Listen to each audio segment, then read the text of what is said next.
Greetings everyone and welcome to the Los Angeles Indonesian Film Festival 2020. My name is Yafi Fairuz and I am honored to be your host once again. With that said, let's get into it.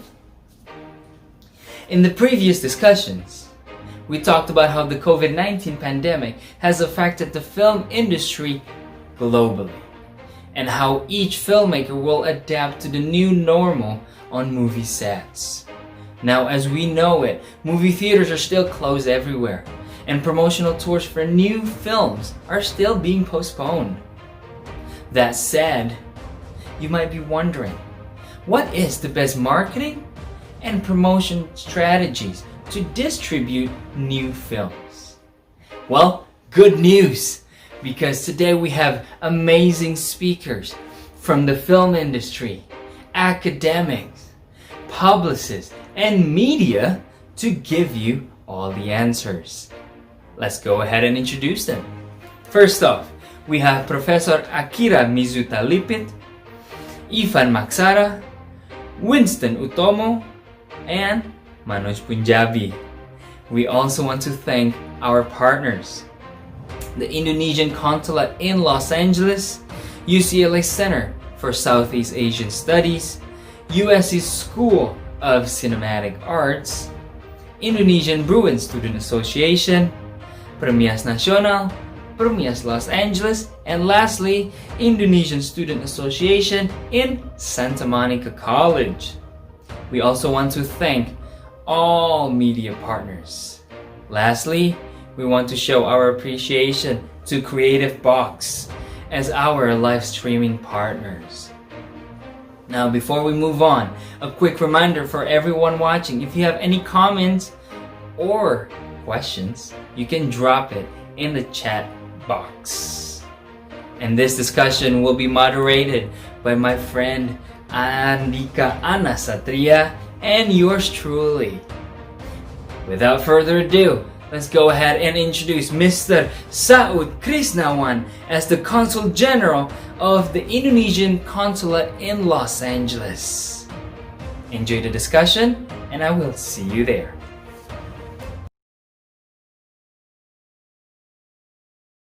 Good evening, Los Angeles. Selamat pagi di Jakarta. Committee of the Los Angeles Indonesia Film Festival, our speakers panel of highly esteemed film industry professionals. Manoj Punjabi, CEO of MD Pictures. Professor Akira Mizuta Lipit, Vice Dean of Faculty, USC School of Cinematic Arts. Winston Utomo, Founder and CEO of IDN Media. Ivan Maksara, Content Manager of Publicists. Ladies and gentlemen, film enthusiasts, I'm very pleased to be here again for the second time. Just like all the other industries hard hit by the COVID-19 pandemic, the film industry all over the world has been in an unprecedented crisis since early this year. This situation has also enforced a new normal on the population, where new habits in media consumption are already forming. All these things are fundamentally changing the landscape of film marketing and promotions. The current restrictions on various types of businesses due to health protocols are already compounded by people's growing fear of physical contact with strangers or anyone outside of their household. This issue alone will require a much longer recovery time for the film industry stakeholders such as theater chains and studio lots. As we are all now experiencing, TV and digital content are moving ahead and beyond. Big studios are turning to streaming channels to push their movies onto audiences.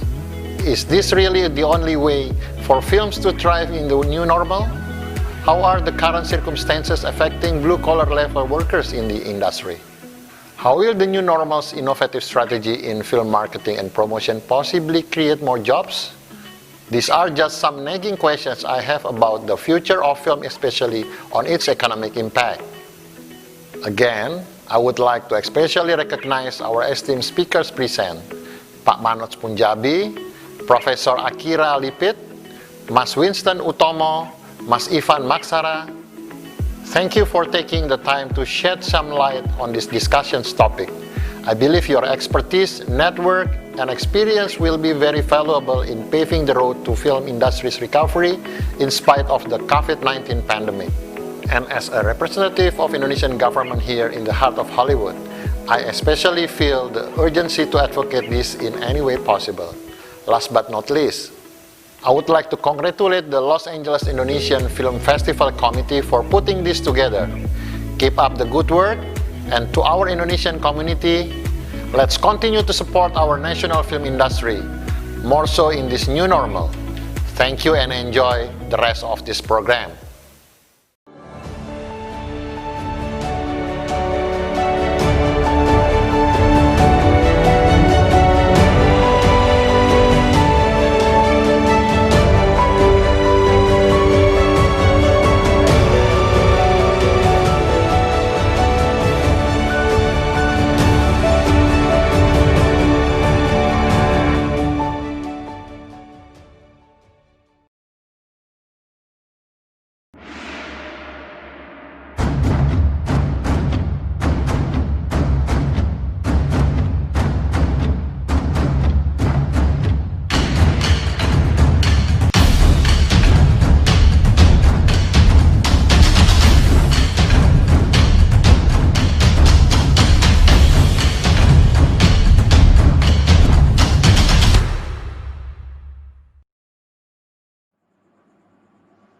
Hi everyone, welcome to today's discussion. My name is Andika and I will be your moderator with my good friend Yafi. Hi Yafi.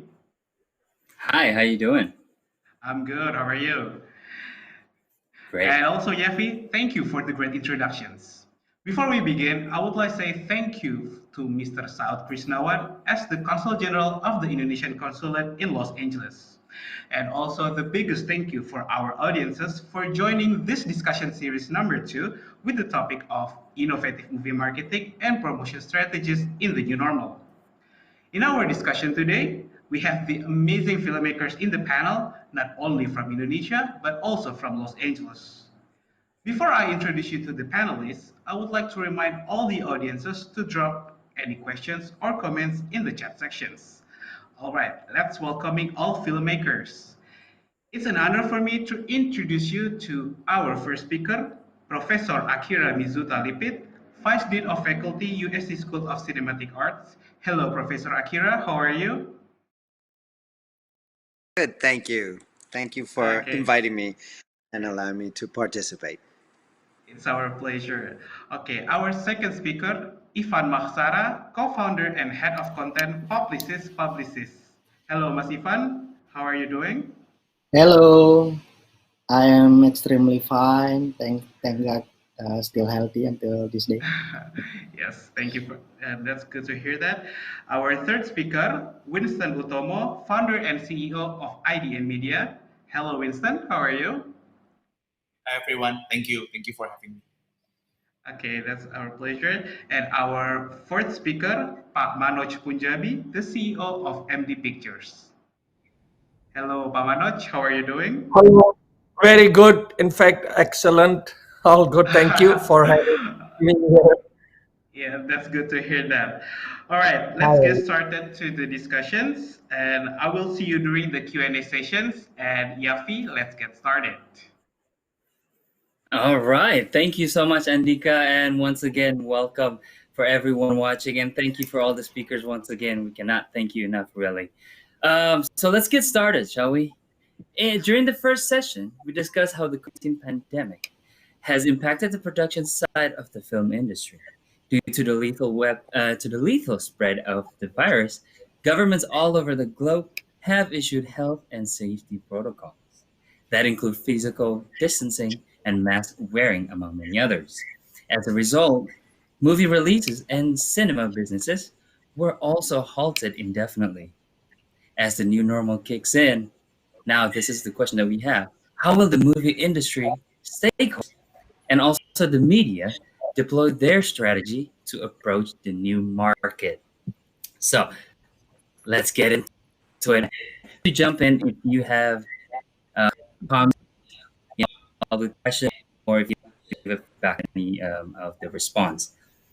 First of all, let's go ahead and get started let's go around the room and ask each and every one of you guys, how has the pandemic specifically affected all of you and your work? Let's start with Professor Akira. Good. Well, thank you. Thank you, Yafi. Let me say a couple of things first before I respond to your question. It's a great privilege and honor to be in this group. I actually, the last time I left my house, in fact, was in 2019 when I had an opportunity to travel to Jakarta and to be part of Beckraf in 2019. So for me, the memories are very deep. And one of the things that I was able to witness and experience firsthand was the energy and excitement, the incredible overflowing of talent that I was able to encounter in Indonesia. Obviously, this is a really exciting moment in the history of the Indonesian film and entertainment industry, building on what I think is a really strong legacy of creativity and art. This is a particular moment where there's so much happening. And as you describe it, Yafi, we're in a crisis. There's no question about it. But another way to look at it, and this is what I hear from my colleagues in the entertainment industry in Los Angeles, every crisis, and in fact, the history of film and television has been moved forward always through moments of crisis. And moments of crisis can be turned into opportunities. And what I think we see happening is the demand for what we do, the demand for creative work is unprecedented. People are stuck at home. People are watching a lot of streaming media. People are watching television. People are looking for forms of entertainment, of documentary work, for stimulation, for new forms of knowledge and experience across the world. So I think we live in a moment of unprecedented opportunity, even in the midst of a crisis. And so what I think is everybody is looking for ways in which we can transform the way in which we produce, the way in which we distribute, the way in which we promote and market the work that we do. And in spite of the fact that we are no longer able to work, let's say, in the ways that we have to this moment, we now have the opportunity to expand even further and to create an even more international and global entertainment community. That would be my first response, but I look forward to hearing others on the panel for their views.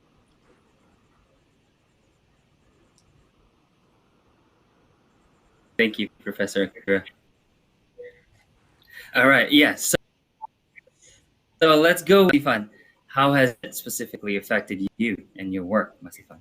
I wouldn't say exciting times, but I see the opportunity that Professor Akira say before. The pandemic, of course, affected everyone, not just film industry, but every entertainment industry has been affected by it, gitu ya. And every plan and every project has been delayed, gitu. But I see that these times actually we in Indonesia we already doing we have been in the situation like for 6 to 7 months, and I think what we learn is entertainment is still the most valuable things for people, yeah, to get through all of this. And the film industry, however affected, still has place for its people, and that's the thing that is the most important. Yeah. Uh, even when we are in very we have very limited chance to enjoy life, film still here, and that's what one thing should be blessed about. Yeah. And we have seen the surge of streaming services, uh, and this is the time that I see that every company should see that digital is the things to move forward for the next few years. So the pandemic things, of course, will change how we look about the industry, not just in the small scale, but large scale in a very sudden way. Yeah, that's what I think. Great. Okay, thank you. And I'm also sticking still with Mas Ifan here. Were you in the middle of promoting anything whatsoever? Any content or any promotional tours? Yeah, we we should be working for like 10 Indonesian films this year, and everything is delayed until next year. But it doesn't stop us for promoting and marketing the movies. Yeah, it's just the Mhm. release date that has been delayed. We are still working on promoting things like. Publicist is working with Screenplay Bumi Langit for Sri Asih and Virgo and the Sparklings, and every day we are still working. We are still working to Right. deliver the message to the audience. So it's just the release that has been delayed. But in terms of marketing and promotion, we are still on it. Yeah. So I guess what I've gotten so far is that even though almost everything has stopped, the demand is still out there, and Yes, that we're still, we're still creating, we're still trying our best to, so to speak, still give what the people want. So in that sense, I yes, yes. also want to ask Winston if you can chime in a little bit and how the whole pandemic here has affected you. Yeah. Thank you for the question. So I think I agree with everyone. I think it definitely impact a lot of an industry, including our industry, right? This is a crisis for many people. This is a crisis for many industry. But if I may talk from the ideal media's perspective, in our point of view, I think what we've been very fortunate is we are trying to build an ecosystem business model. So in this pandemic, some of our business really get hit. Let's say the out of home, there is no demand for out of home, video production, event business. But the digital part, I think, is growing quite well because there is a still need for companies to promote their products. That's why they go with our digital platform or digital product.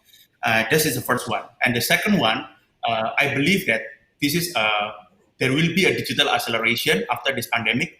There will be no life return back to the pre-COVID, right? So right now in the COVID, there is a behavioral shift. People uh, cook at home, people order food online, people consume movie, consume content online, people learn at home, people learn online. So after this pandemic ends, I think there will be a new permanent shift in the way people behave, act, and do their activity, including consuming content.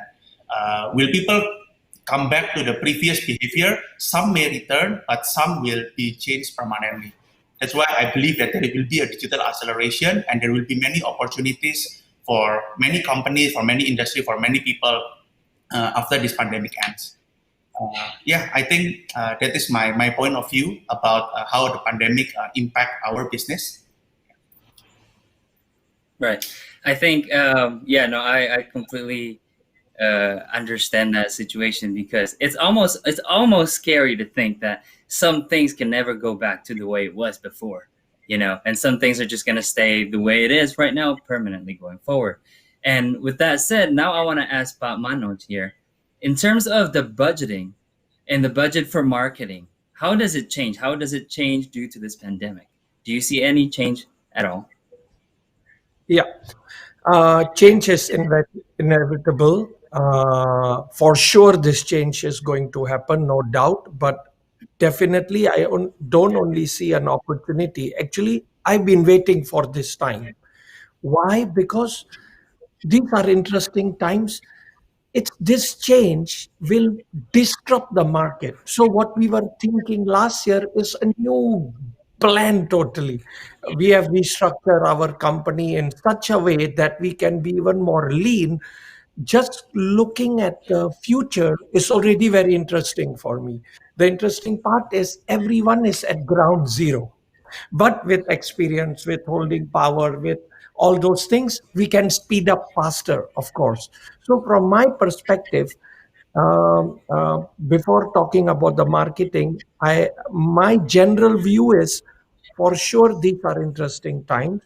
Difficult, of course, our business have been hit, but the first 2 quarters, the first half of the year was so bad that now suddenly I see good things happening with streamings. See, last time I was waiting from 5 years ago, when will the OTT grow? When it will happen in Indonesia? This is an acceleration time now. You can't, our source was only pay TV skip in Indonesia. So from free to air, pay TV never hit the ground. But it was only theatrical. It's not enough only theatrical. But now with the OTT, with the series and streaming going direct to OTT, so that's already a change, which is honestly, if you like change, if you accept change, these are very good times. Not now, but maybe in 6 months, 1 year, 1.5 years. That's where we should see, not only see 1, 2 months, the present time. That doesn't matter. The future is important. Whereas for the marketing perspective, this is a very interesting line. Nobody will know 100%. Nobody is a professor right now where marketing is concerned of a movie. But we have to strategize. For sure, online will be the biggest factor. Uh, it's still, it's just, I always believe the content talks, then the marketing will follow. You can't market all product the same. This is not making a bottle that it's standard. You just adapt. This is based on the content, how we market. For sure, we have to rely on digital, which is not a problem for us. Press conference. How can, for example, how can we do a gala premiere for 1,000 people? It's not possible. Maybe for the foresee future, 1, 2 years. I don't know how long will this last. Everyone said over here, I agree that the change will happen. It cannot be the same. So how we market is going to be case by case. It's not a rule that, oh, this is it for the next 1 year we will do. I don't think we are ready. At least I am not, my team is not, MD is not. We will go this, we got to be very, very flexible in terms of how to handle the product. There will be standard marketing, let's say what social media ads, artists post this, all those things, yes, virtual gala premiere, virtual, those things all can think about. The idea is how can we create attention from the digital side only. That's the key. It's reverse. Last Yes. time I felt FTA used to contribute, FTA free to air used to contribute maybe 70% when I spend my ads, or 60%. The remaining is digital, social media, whatever is 20-25%. So now might change that percentage. That's how Got I it. see. Okay.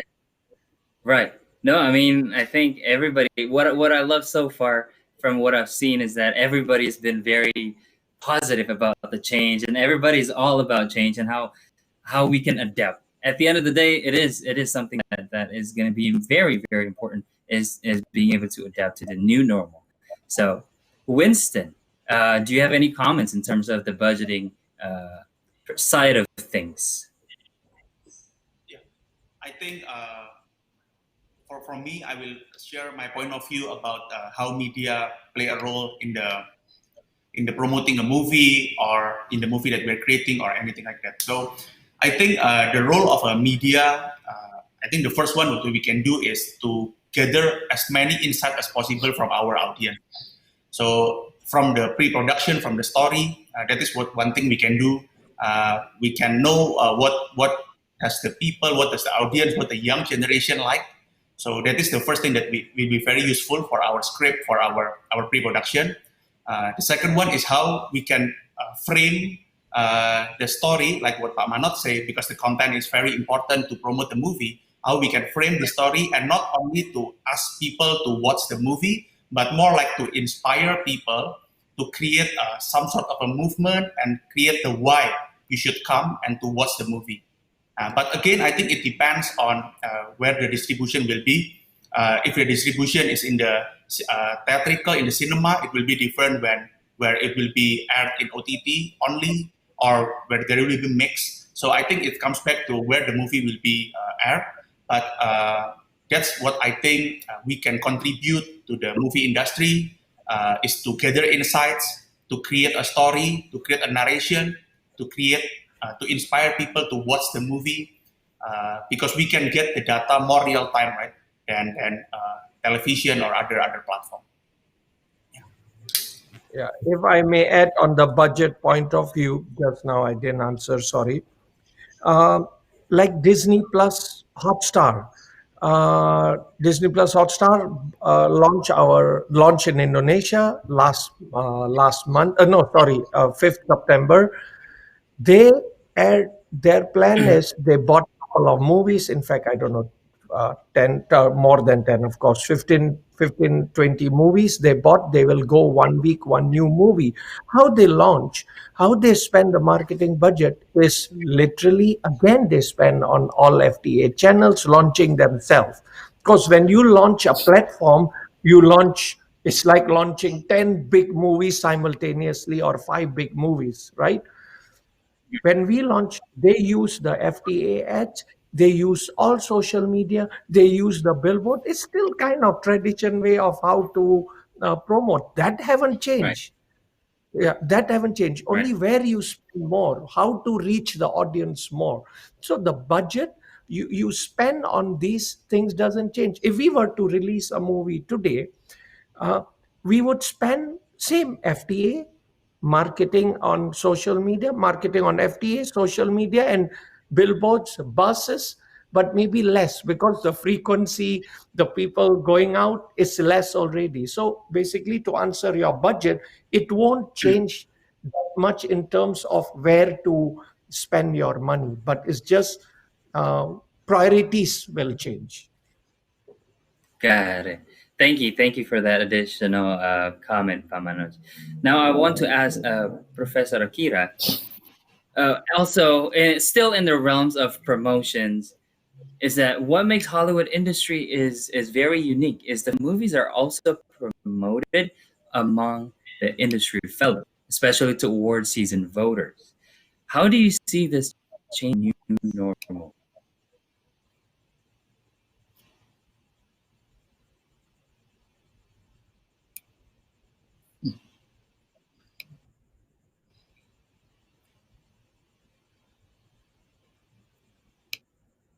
Can't hear.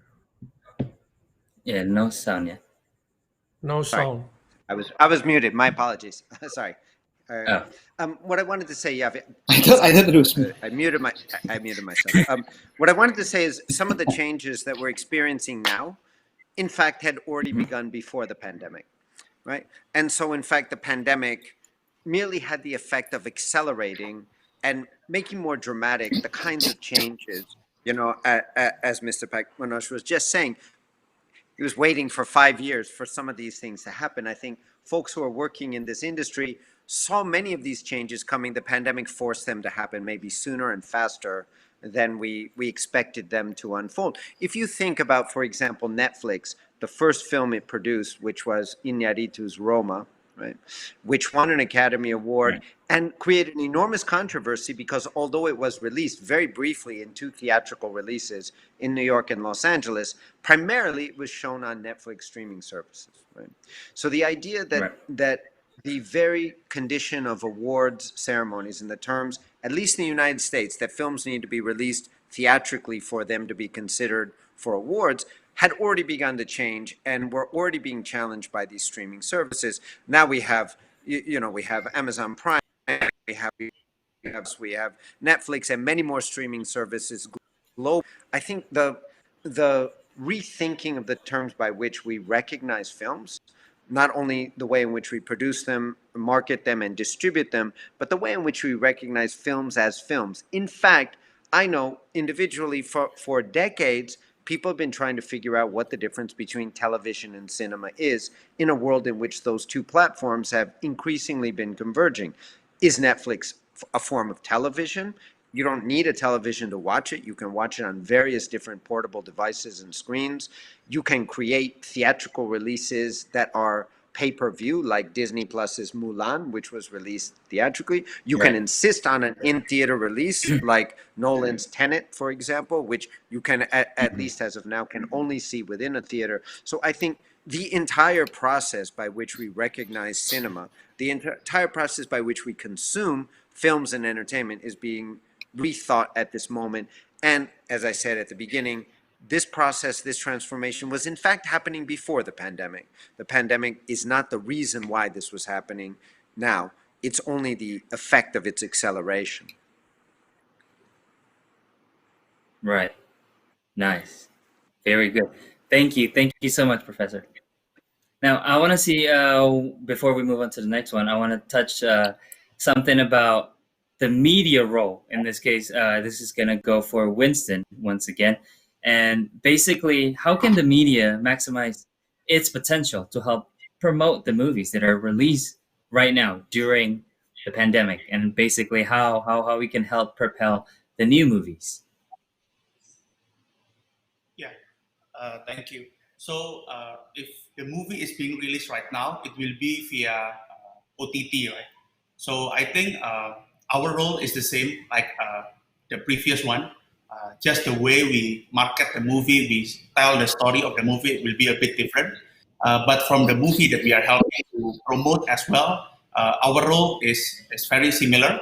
So we can gather insights from our audience. We can know which one, which scene from the movie that can be we focus on to promote more, because we can get the real-time feedback from our audience.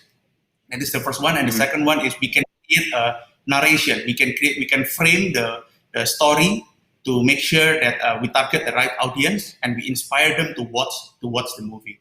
So yeah, so that is our role in helping any kind of movie. We've been helping Pak Manoj's movie as well, and with the other movie as well. So I think that is our role, the media role in this. But there will be a shift when the movie is being aired on OTT, like on Netflix or Disney Plus, rather than on cinema. But the role will be very, very similar, just different approach to the audience. Understood. Very well. Thank you so much, Winston. So now we want to move on to the next topic. And this one is still in the topic of media, and that the media has been covering the topic of how huge studios are now making bold moves in response to the pandemic. We talked about a little bit about Mulan, how Disney movies are being made available online, boom, right away, straight. Or we could talk about Onwards, that was made available to buy digitally after 2 weeks release, 2 weeks after its release, and which it would typically be another few months before it's made available to be streamed. And also how Universal Pictures has even opted to release their 2020 works through streaming platforms to avoid further box office stagnation and making its movies available to watch at home the same day as their global theatrical releases. Now, the question that I'm going to ask in regard to this whole topic is that what are your thoughts on this new trend of closing the theatrical window in order to ensure profitability of movies? Let's go with Mas Ivan. Mas Ivan, you want to start us off with this? I have interesting data, yeah, that I have read before going to this discussion, yeah. According to exclusive figures, nearly 29% of U.S. households that subscribe to Disney Plus purchase the $30 Mulan film through September 12, yeah, far surpassing other popular and free titles on the platform. And this is, I think, this is something that the experiment of promoting and also publishing things that is a new that will be a new standard for us in the future. Yeah. So streaming platform like Pak Manoj said, like Mr. Akira said before, yeah, now is the time for the digital to search to move forward from what is before, yeah, from what the situation before. It's the time. It is a changing experience, a life-changing experience that that will also change how audience react in the future. they will be very comfortable with what they have in homes. I don't think there will be no discussion what is film or not again. Yeah, of course, theatrical release is still important, and it is what define what cinema is. But what we have seen in the Mulan success is, I think will will set the new standard for everyone. Yes, that is what I think right now. So Mas Ivan, let's stick with you for now. So do you think this thing, what you just said right now, it kind of helps us prove that streaming and theatrical releases can coexist in marketing strategies? Yes, yes, yes, of course. Uh, I think because digital is something we cannot replace or change faster, yeah, than everything. So I think it will be hand on hand, and maybe digital will be more important in the next years after all this happen. Yeah. Even though that, like Right. I said before, theatrical release still important. Yes. Great. Thank you. I see that Winston wrote something down. Winston, do you want to chime in on this? I want to hear what you say. I always write things down. Okay. So I think it's inevitable that streaming will come into the people's household, people home, and the way people consume content and movie. With this pandemic, like I mentioned earlier, there will be digital acceleration, and this OTT will keep coming, and it's good for the industry, right? For the content industry, for the movie industry. Can they coexist? I believe they have to. There is no other option. And it's good for us, it's good for the user, it's good for the people. Because what this means that it's democratizing the way people consume content. Right? Before, if they want to consume a good movie, they have to go to cinema. Still, from the economic standpoint, business standpoint, going to the cinema will generate a higher revenue from the ticket sales. But by having the OTT, the more option of OTT, the movie itself can reach to more audience, right? We're still waiting for how much can the OTT generate revenue, but I think it will be good for the industry because the movie can be enjoyed to more people. The economics, the business side sooner will become better for all the content producer. I think, like it or not, they will coexist and for a very long period of time. And this pandemic will just accelerate the situation. So it's good. It's good. As it grew. Okay, so I mean, before we move on, I know this term has been mentioned a couple of times, but for those that are watching that aren't too familiar, Winston, do you want to tell us what OTT means? Oh, it's to make it simpler. It's like Netflix, Disney Plus, View, and other. Is OTT. that an abbreviation of something? It's called over the top, right? It's over the top. Yeah. Me, the question is not for me. It's for Oh, Okay, so now let's jump into Professor Akil. Let's get back to in this situation, like some, however, say because we all agree now that like just what Winston just said right now, how theatrical and streaming releases will have to coexist. And now the question that I have for you, Professor Akira, is that some, however, say that premiering a movie on a streaming platform is a disservice to the filmmakers. What is your take on this? Let me first of all say I think I referred to Roma as Alejandro Inarritu's film. It's in fact by Alfonso Cuarón, the other great, fantastic Mexican director. So let me just correct that mistake. First of all, the idea of the disservice. Now, somebody like Steven Spielberg, for example, has argued very vehemently against releasing films theatrically on streaming services and has taken a very strong polemical stance.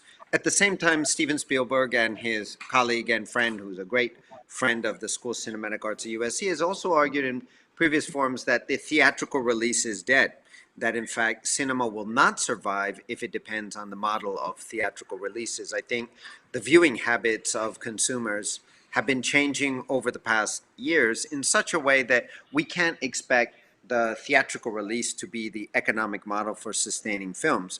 So, I believe personally that theatrical releases will over time become something like going to sporting events or going to the theater or going to concerts or going to the opera. They will be special occasions rather than the ordinary ways in which we consume events. So there will be a place, I think, for the theatrical release, but probably not in the same way that it's existed in the past. I will say this, though, when we're talking about the uncertainty of the moment and the ways in which the economic models might change going forward, and my colleagues on this panel will know much better than me the kind of immediate concerns that they face in their own professional lives. One of the big question marks, I think, is what the viewing habits of individual citizens will be when we reach the other side of the pandemic. As we've seen, I'm sure all of the panelists are aware that things like subscriptions to streaming services like Netflix have increased multiply since the start of the pandemic and the lockdowns in February, March, April, and beyond. And the big question is whether those subscriptions will remain when individuals are free to pursue other forms of entertainment, when people will have other options besides watching film and television. And I think that will be something that will be a big challenge as well. Not only the way in which we produce films and market and distribute them, but whether the viewing habits that we're seeing now, and there's no question that there's enormous demand for content at this moment globally, whether that demand will remain and whether the viewing habits that we've seen take hold during this moment will continue moving forward. And I would love to hear what some of the panelists have to say about that, whether they're experiencing in their own professional lives this increased demand and whether they anticipate this increase to continue into the future, even when the immediate conditions are past. Thank you, Professor Akira. Yes, so Pa Manoj, do you have any take on this? I think that was a very, very, very great perspective right there. Maybe you have something to add on to that.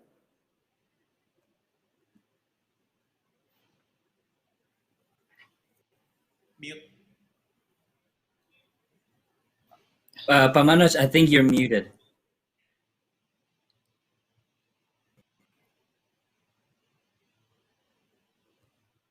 Sorry, my bad. That's okay. Professor Akira said, I think it's spot on. I agree that will happen. I think we all are on the same page of one thing, that digital will rule. And I would add, content is king, king is content. So we are safe for now. It's whether we want to adapt and change or not. That's the rule that I think we have to believe and accept. That is it. So the interesting thing is this is a very, as we are in the creative industry, it's very tricky over here how to handle people. Like just now, the topic of Mulan and Tenet came in the picture. Tenet has it's all about importance, self-importance. Today, I feel Disney Plus has a different agenda. They need their platform to go. They will burn Mulan right now to release in their platform, because it will help the growth of their platform. It's not like, oh, I can. It's a very different point of view from the platform owners and the creators owner. But whether we can take that advantage and ride along and change the industry more, we have a different agenda over here.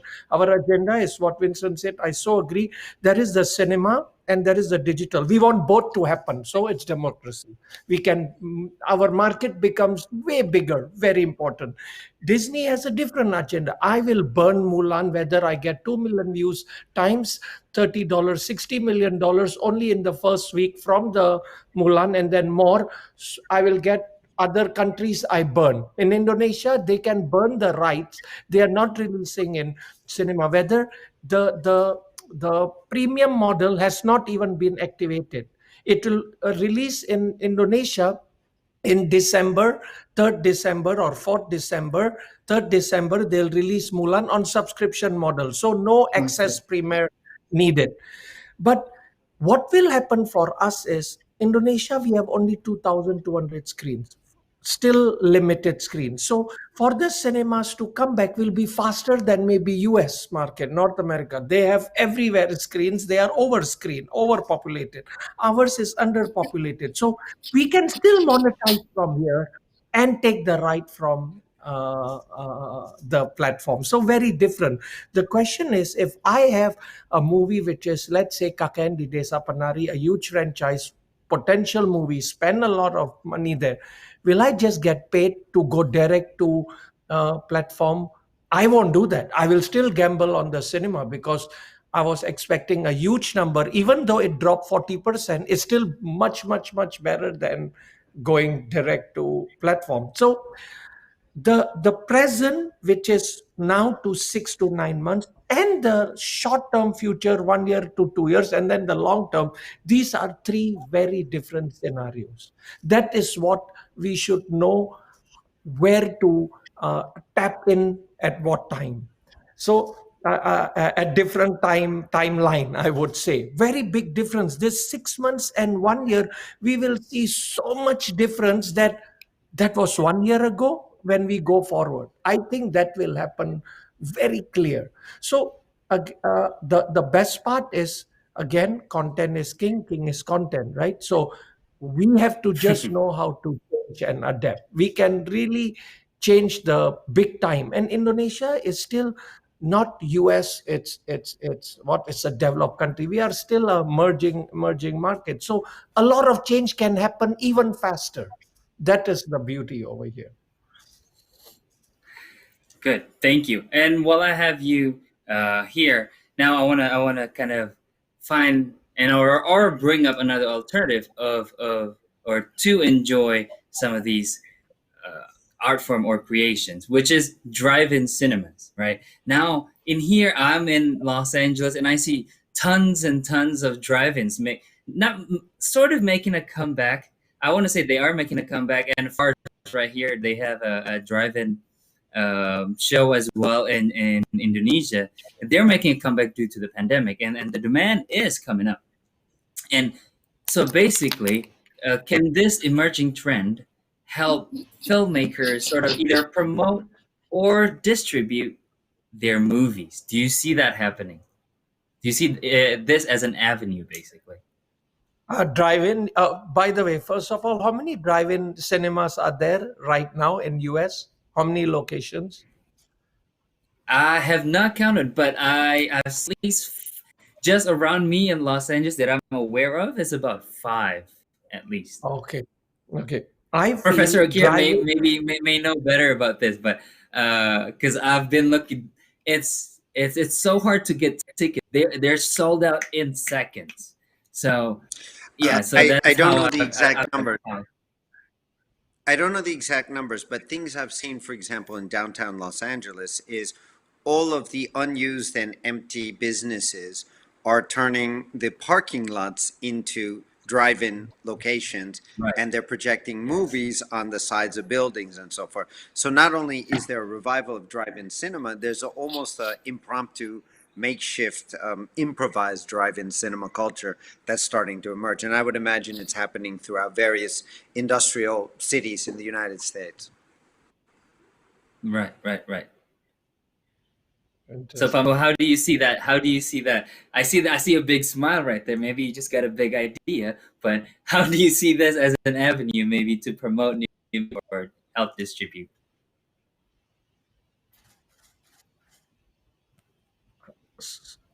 Hello? Hi, can you hear me? Yeah, sorry, could you repeat? Is that Yeah. So I lost? basically, with hi, can you hear me? Yeah, can. Thank you. Okay. Thank you. Yeah. So basically, my question is, with the drive-in coming back, you see this maybe sometimes in the future that drive-ins can be included in or as a way to distribute or promote films. Yeah. Okay. See, again, very tricky. In my opinion, in California, especially Los Angeles area, cinemas are not open yet. So right now, for them, just to go out, watch in a drive-in cinema, that's more an entertainment than a movie experience. So I would rather watch in streaming than I go to a drive-in and watch the cinema. That's for entertainment purpose because many things are closed and everything is shut down in Los Angeles. So drive-in is still an opportunity you can go out. So I won't be excited on drive-in and it's a revenue stream. Again, that's a very, very short-term thing. Why would I go and have an experience in drive-in? I want to go to my cinema, or if I'm not comfortable going to the cinema, I'm a new person. I mean, I have to adapt to the new normal. I will go watch the streaming online, streaming at home. I won't go there. So driving, I don't think I will be excited about that model. Yeah. Over here also, even drive-in open, that is just a temporary heal. That's a band-aid. Honestly, for me, it's a band-aid. It can't come back that model easily. It's not even maybe 1% or 2% of the revenue expectation we can accept. That's my view. It's again, people will be hungry. There will be 40-50%. We won't lose that audience. Whether it can go more or not, that is the challenge over here. So, in my opinion, no, I am very strong. Those are just short term gimmicks or short term relief. Band-aid, in other words. Okay, thank you, Pak Manoj. Yeah, yeah. Winston, do you have any If take I, on this, sorry, or if I could maybe just, Ifan? if Go I ahead, could just Professor jump in Akira. before we go to the panelists, because I agree absolutely. This is a short term patchwork. There are also lakes that are hosting boat cinemas in which individuals get on small boats in the middle of a lake and watch a film. So I just wanted to throw that out there. I agree with you absolutely that these are more like amusement parks, let's say, than Yeah, actual substitutes Yes, for yes. theater. Yeah. because amusement park It's is like closed right now.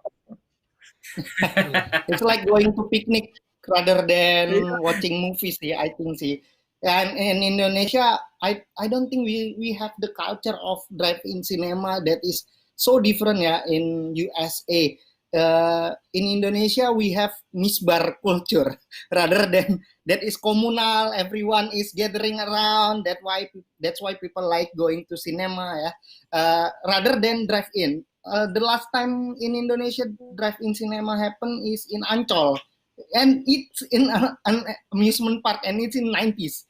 So I have to agree with Pak Manoj. It's a different thing from watching films in theater. So in Indonesia, I think the only two option is I'm going to watch cinema in mall rather than or watching streaming films in my home. So the the other things that I have seen that one drive-in cinema it's in Alam Sutra drive-in Senja that I have heard that is success, but they play old films rather than new. So I think like Pak Manoj said, like Mr. Akira, it's like going to picnic, yeah, rather than Right. see the movies. Yeah, I think the communal experience of theater, like Pak Manas mentioned before about Mulan and Tenet, yeah, the theatrical will still more important for movie experience. And but I still support the drive-in cinema, yeah, as an alternative way to experience things, yeah. But it's like an amusement parks, and in Indonesia, it's I think it's only Jakarta that we have PSBB. Other cities, everyone's still going around, even though Right. it shouldn't happen, yeah. But Not a but total but that's lockdown. the Right. reality. So so I think so. Like I said before, drive-in cinema is interesting things, but it's a completely different experience. Maybe Right. Winston Okay. can add. Winston, do you have something to add before we move on? Yeah, if I may add, if we see the history of drive-in cinema itself, it's very popular back in the 1940s, 1950s, 1960s, right? But if we see during that time, color TV the option to watch good quality content, good quality movies is very limited, right? Even the color television itself is a very premium and luxurious product. That's why if people want to consume a very good movie, they have to do drive-in. But in the I think the late 60s, the 70s, as there are many alternatives for people to consume content, to consume movies in their home, via cinema, the growing number of screens.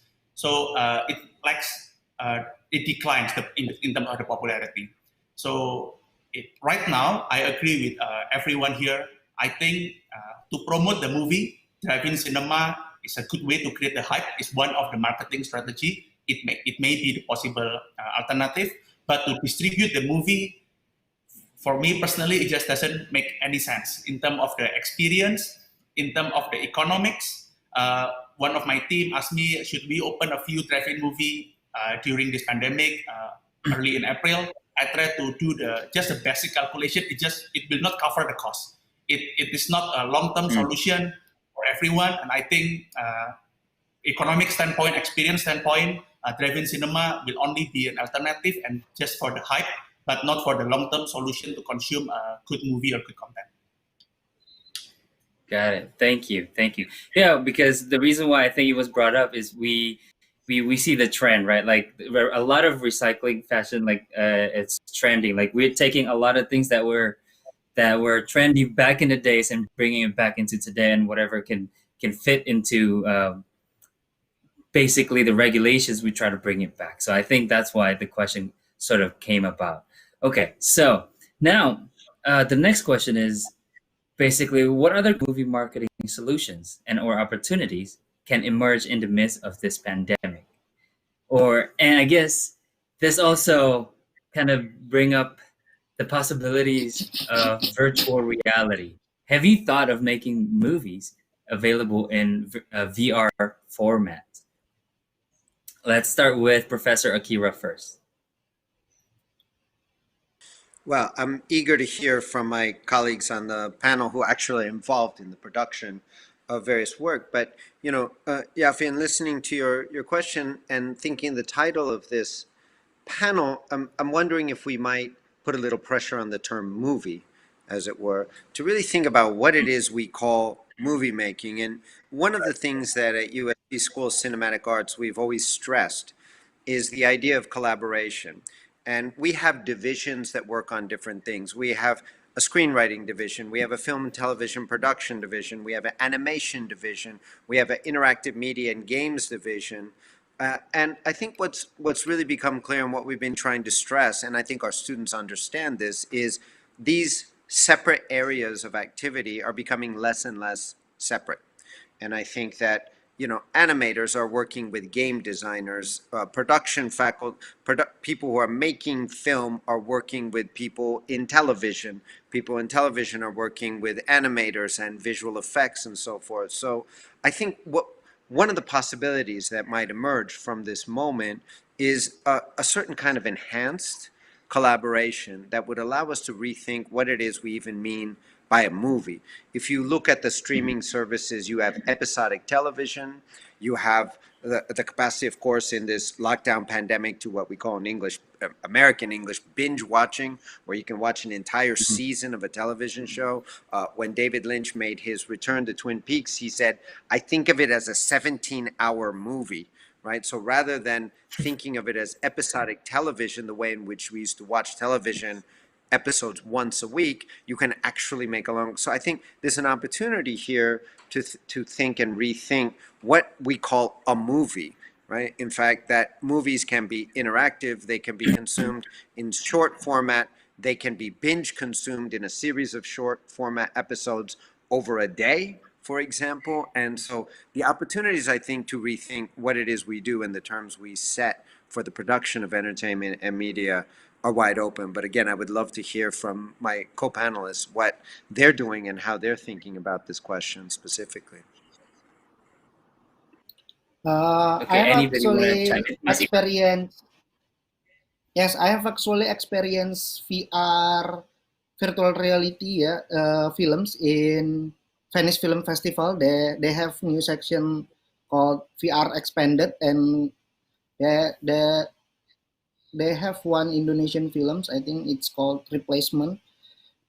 It's a good experience, but like when we talk about streaming, I think Indonesia is not ready yet for this, and this is not the way we are going to approach things for marketing now. Yeah, uh, like I say, the technology itself is fascinating, but it's a different way. Like Mr. Akira said before, yeah, we are talking about movie marketing and promotion strategies, but so I think VR is not in the picture right now. It's like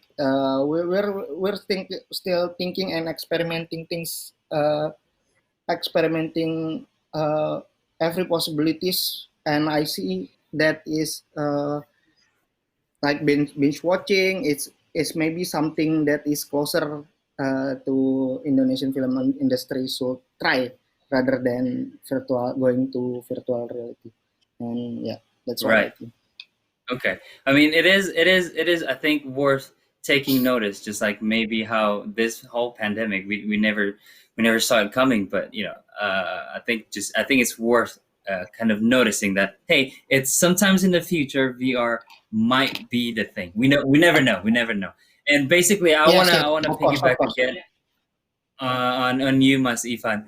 And as the publicist who has Yes, been creating press releases, social media content, and etc., how is the marketing content being developed for films that are being released nowadays during the pandemic or in the new normal? And if there are any I think adjustments, do you think these adjustments significantly impact the performance of the movies on the release date? I think the key is we have to listen to the audience. Yeah, this is a time for learning, experimenting, and even inventing things that is not there before. Yeah. What I do with the communication and everything is we are every day we are challenging ourselves. Let's try something. Let's see what is happening right now in social media, and also you know how to read the room. Yeah, like social media is very fast changing. You can always like give people promises. Maybe you have to minimalize things, yeah, some things gitu. But like I said before, the key is listening to what people wants, and adapting, inventing, experimenting. I have done virtual talk show. I have done virtual press conference also, collaborating with media also, uh, and yeah, that is my take. Uh, I think what we have done right now is always open for something new, and open to collaborate with any people, and that's how things done here right now. Thank you so much, Ifan. And well, with that being said, that is the end of our discussion questions. I wanted to say thank you again to all the panelists. It's been great. Don't go anywhere because right now my friend Andika will come and take the floor as we go into our Q&A sessions. Andika, the floor is yours. Thank you, Yafi. That was a really great discussions. During the discussions, I already write down several questions from the audiences. So now let's start the question and answer from the audience. We have the first question actually for Winston. Hi, Winston. You have a question from Daphne. She's from UCLA IPSA. She asked, while other production houses rethink and resize during the pandemic, your team took quite an opposite step by launching IDN Pictures. What instigated that move? Okay, thank you, Daphne, for the question. Thank you, Andika. So I think back in March, right, when the pandemic hits Indonesia, we all come back to two questions: should we cut costs and everything, or should we accelerate our growth? So back then, like what the others say, I couldn't be more excited with this change, with this pandemic in terms of the opportunity that it will bring. So when on March, after calculating all the possible strategy, we decide that we will not cut down on our operation, but we will keep pushing for. So we will keep pushing. Okay, we will keep pushing for growth. So that has been our strategy in March. So our plan in 2020, we execute everything in the hope. I know it's a leap of faith, but in the hope that the pandemic will end very soon, right? But we've been how many months? 7 months, 6, 7 months, and the pandemic is still here, right? Especially in Indonesia. So we have to make a lot of adjustment along the way. We thought at least we thought initially it only be for 3 to 4 months, but right now it's 6, 7 months. But we take a lot of adjustment. Right now we focus a lot of our team and our investment, our capital to our core business, which is the digital platform. So our focus right now is on the digital platform, right? That has been our strategy. And if you ask, is a leap of faith? Yes, it is a leap of faith. Is there any risk to keep investing and spending all the capital in the past 6 months? Yes, there is a risk, but I think this is the best way to take the risk. Because if we take the risk when everything is normal, we will always lose to the incumbent, right?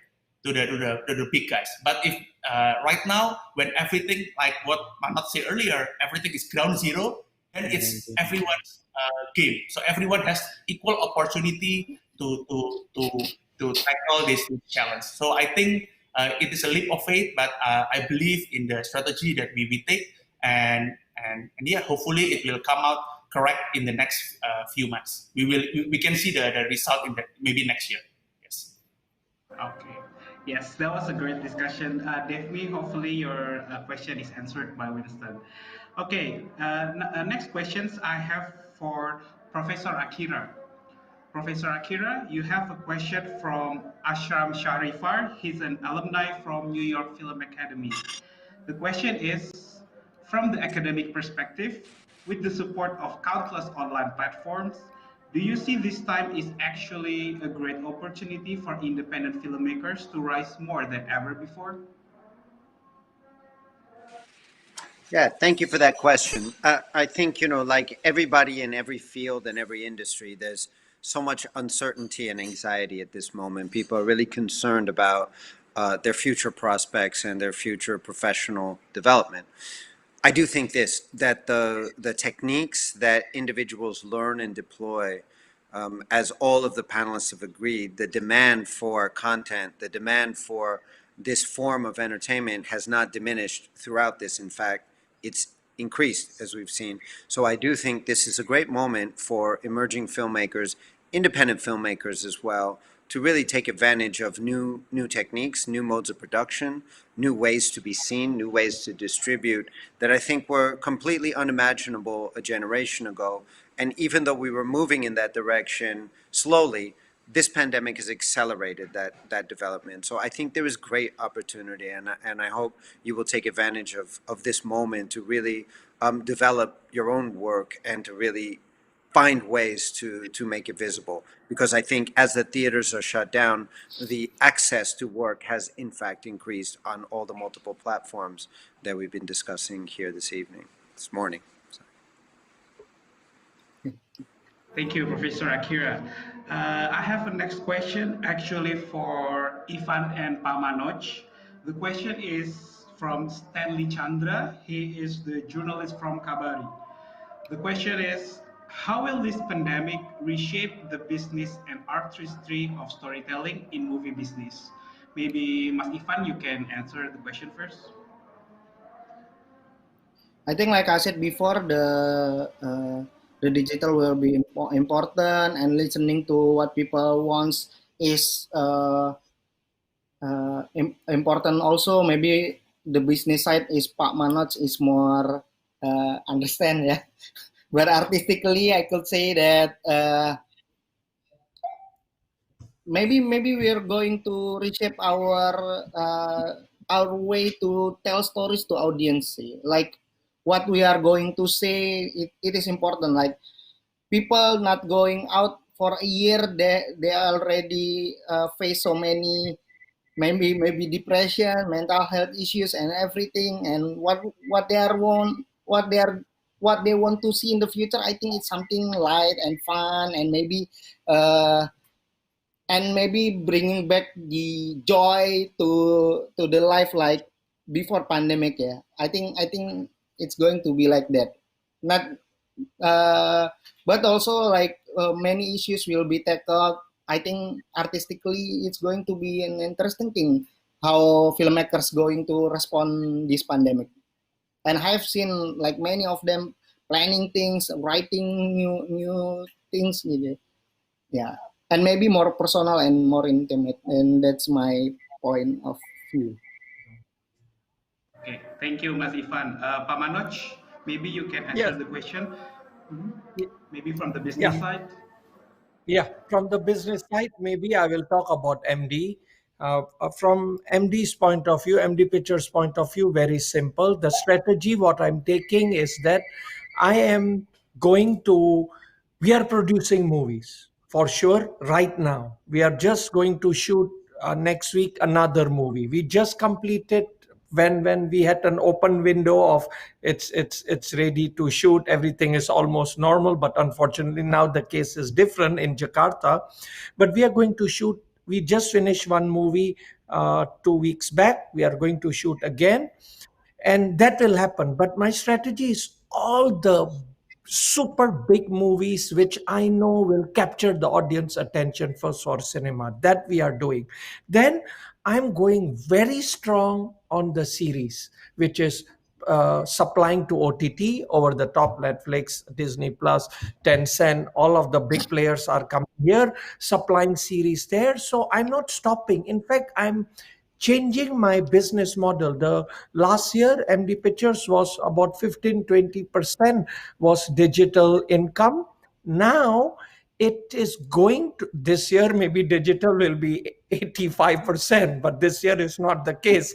But next year, I'm targeting at least 50% will be digital, and not, I'm still, I maybe I'm a bit over optimist, but I believe we should be able to maintain or not a significant drop from the box office from the cinema. So cinema should maintain, digital will go up drastically.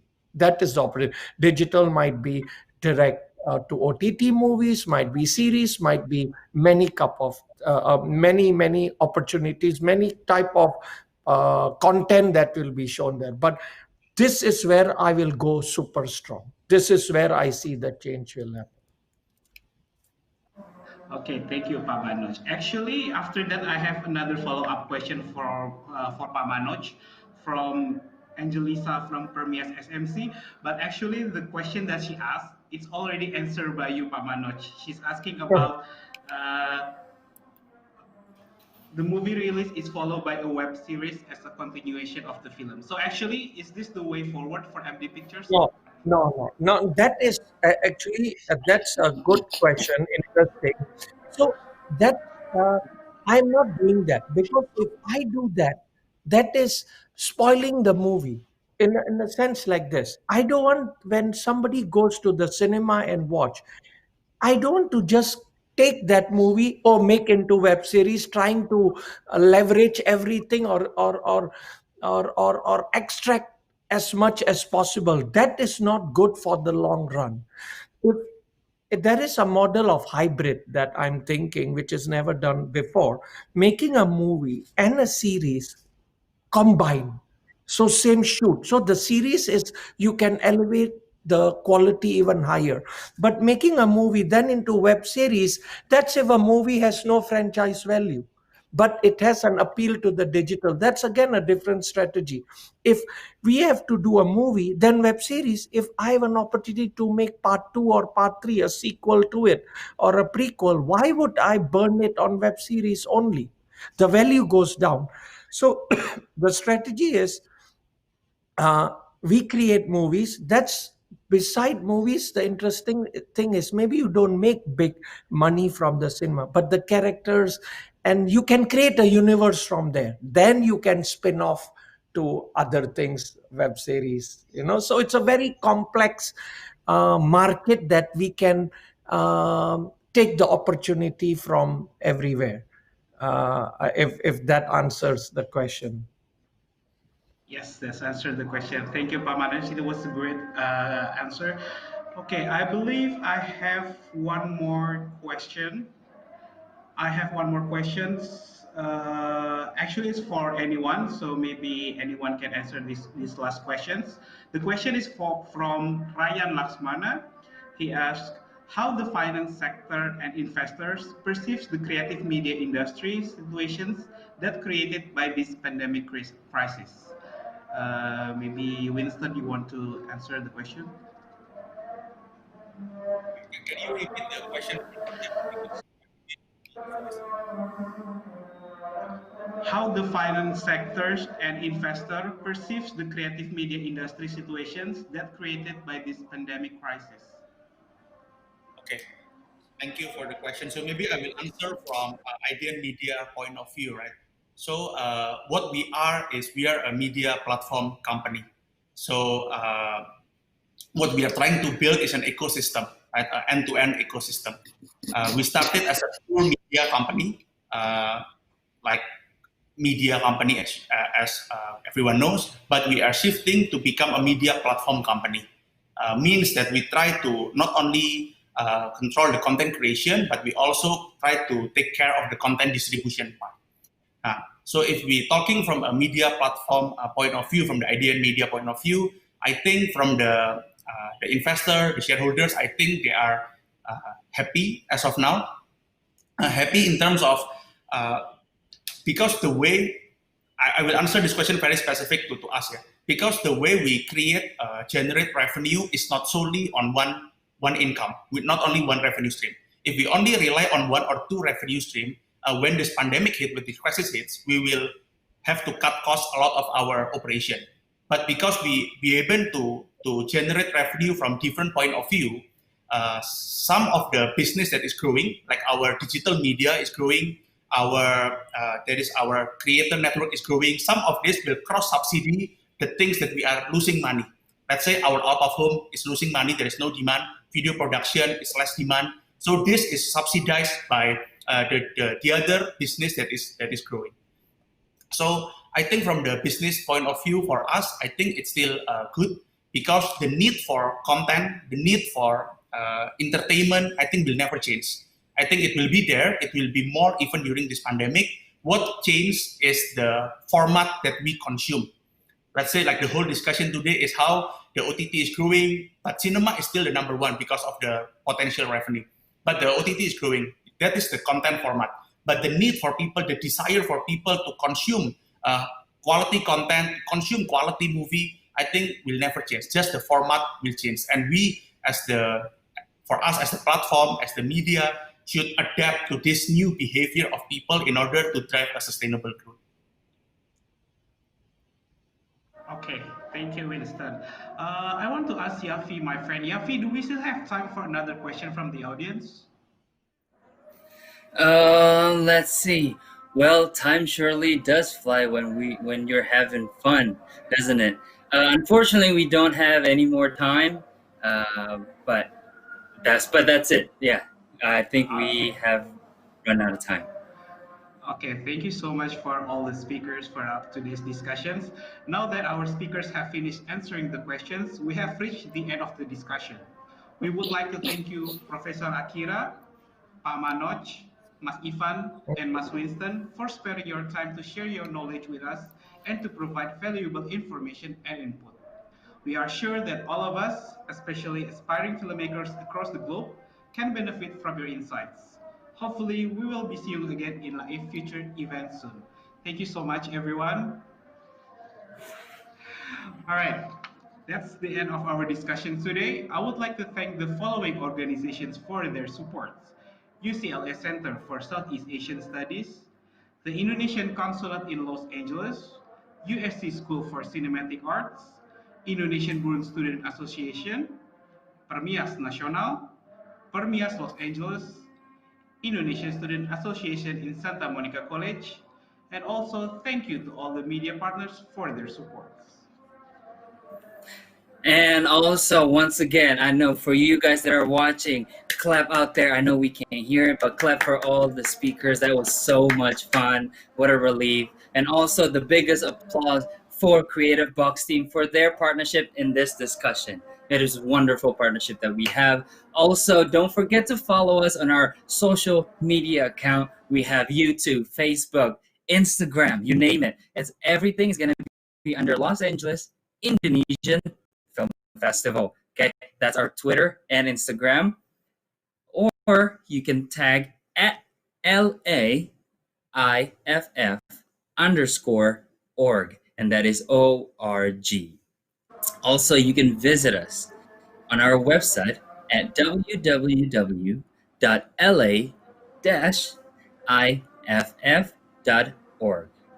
Other than that, it has been my pleasure. Thank you so much, Andika. That was such a great session. Thank you also, right Yafi. there. It was a great discussion. Thank you. And for everyone, please stay tuned for the upcoming Los Angeles Indonesian Film Festival event in November. I'll see you then. Goodbye. Yeah, bye-bye.